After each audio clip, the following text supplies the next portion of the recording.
এই দোয়া যেদিন আমি পড়েছি কোরআনে, ওই দিন থেকে আজও পর্যন্ত আমার মনে হয় না আমার জীবনে 2 মিনিটের কোন দোয়াও যদি হয়, 1 মিনিটের দোয়াও যদি হয়, মুহূর্তের দোয়াও যদি হয়, আমি এই দোয়াটা কখনো মিস করি বলে, জ্ঞাতসারে মিস করি বলে আমার মনে পড়ে না। ছাত্র জীবন থেকে শুরু করেছি, আজও পড়ে যাচ্ছি।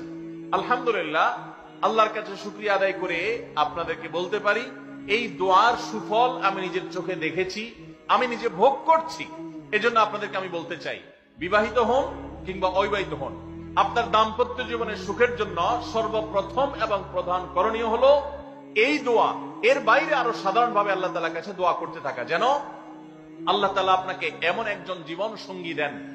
মা বোনরা দোয়া করবেন জীবন সঙ্গী, আপনারা দোয়া করবেন এমন যেন জীবন সঙ্গিনী দেন, যে জীবন সঙ্গী আপনার চোখ জুড়ানোর মতো হবে। দেখুন, আল্লাহর ভাষা এমন যে এই ভাষা তো অলৌকিক, এটা কোনো মানুষের ভাষা নয়। দোয়ার ভাষ্য লক্ষ্য করেন, আল্লাহ শিক্ষা দিচ্ছেন আমাদেরকে, রব্বানা হাবলানা মিন আজওয়াজিনা ওয়া যুররিয়াতিনা কুররাতা আয়ুন। হে আমাদের রব, আমরা আপনার কাছে এমন স্ত্রী চাই, এমন সন্তান চাই, এমন পরিবার চাই, যেই পরিবারের সদস্য, আমার স্ত্রী, আমার সন্তানরা আমার নয়ন জুড়াবে, আমার চোখ জুড়াবে, এরকম মানুষ চাই। একটু ভাষাটা লক্ষ্য করুন। আমরা সাধারণত দোয়া করলে কি চাই? আমরা এক একটা দিক চাই। ধরুন, আপনার স্ত্রী মাশাআল্লাহ অনেক সুন্দরী, অপূর্ব সুন্দরী, তিনি আল্লাহ তাআলা তাকে অনেক রূপ লাবণ্য দিয়েছেন, কিন্তু তার যদি চরিত্রটা খারাপ হয়, তাহলে এই স্ত্রীকে আপনার নয়ন জুড়াবে, চোখ জুড়াবে, চক্ষু শীতলকারী হবে?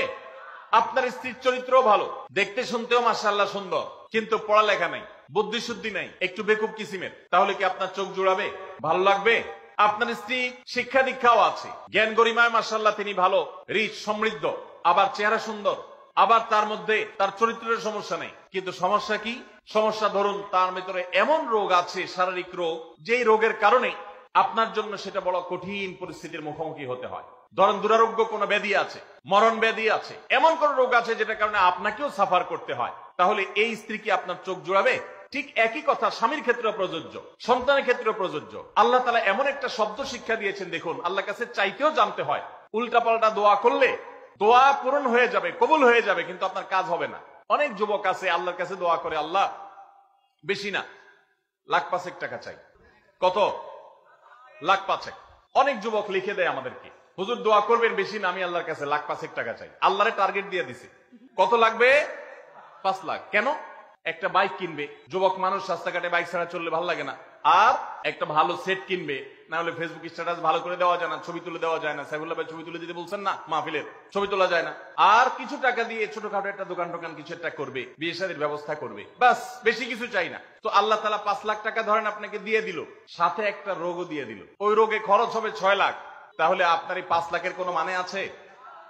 আপনারা একটা প্রসিদ্ধ ঘটনা অনেকেই শুনেছেন, একটা চুটকি, যে এক যুবক দোয়া করছে, আল্লাহ তোমার কাছে আমি এমন একটা লাইফ চাই, বিশেষ করে বেকার যুবকরা এগুলো বেশি দোয়া করে, আল্লাহ তোমার কাছে এমন একটা লাইফ চাই, বেশি কিছু না, যে লাইফ